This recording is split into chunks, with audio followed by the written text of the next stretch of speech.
Breaking news out of the world of college football. South Florida is expected to hire Ohio State offensive coordinator Brian Hartline as their next head coach. That's the latest from our Matt Zennis and Chris Hummer. Hartline replaces Alex Golesh, who left for the head coach opening at Auburn on Sunday. Hartline's been at Ohio State since 2017, serving as the team's OC since 2023 and wide receivers coach since 2018. He's widely viewed as one of the top recruiters in all of college football. Hartline has led the way to top prospects making their way to Columbus like Jeremiah Smith, Emeka Egbuka, Jackson Smith-Njigba, and C.J. Stroud, just to name the least. What's up, review crew? We are back with another review, and today was National Signing Day in college football. As you can tell, I'm not too pleased. I mean, I'm cool, I guess, but got some pretty upsetting news to start the day. Brian Hartline, Buckeye legend, wide receiver coach extraordinaire, offensive coordinator this year, been looking like the second coming, man, of something great. Decided that he was going to skip town, take his talents to Tampa, and go to USF, which I'm not mad about. Congratulations, Coach Hartline. Well deserved.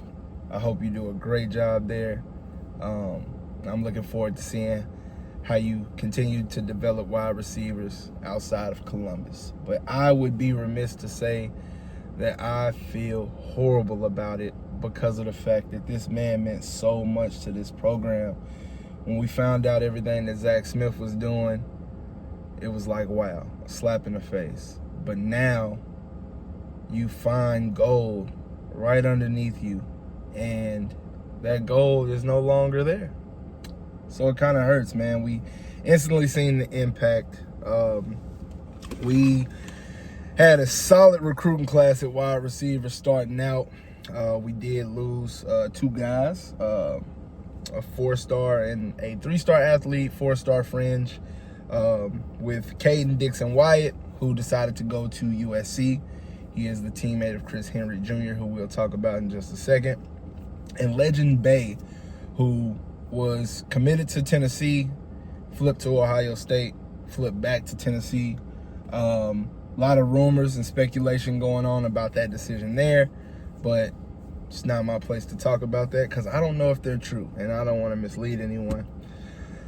Locked recruits that we got at wide receiver / tight end, we got Nick Lauder, 6'5" tight end.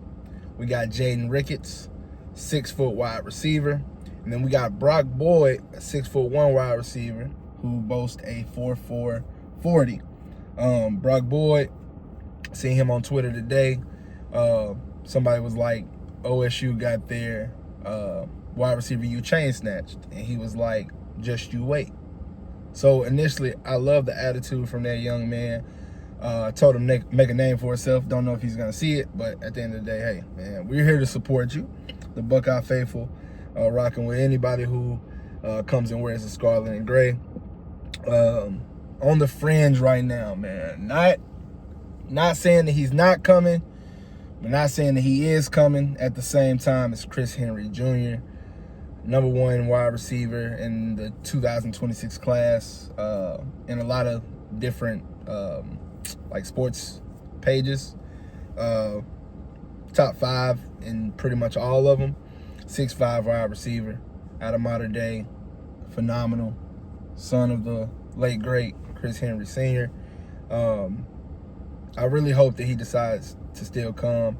He basically said that he wanted to take some time out, reevaluate everything since Brian Hartline isn't going to be there, which I understand, man. It's your future. Like, it's not just the tradition of Ohio State, the development, which Brian Hartline had a heavy hand in. It's your life, man. This is a monumental moment for that young man. Lord knows what he's going through. He's probably torn right now, but at the end of the day, whatever he decides to do, man, he's got a fan of me.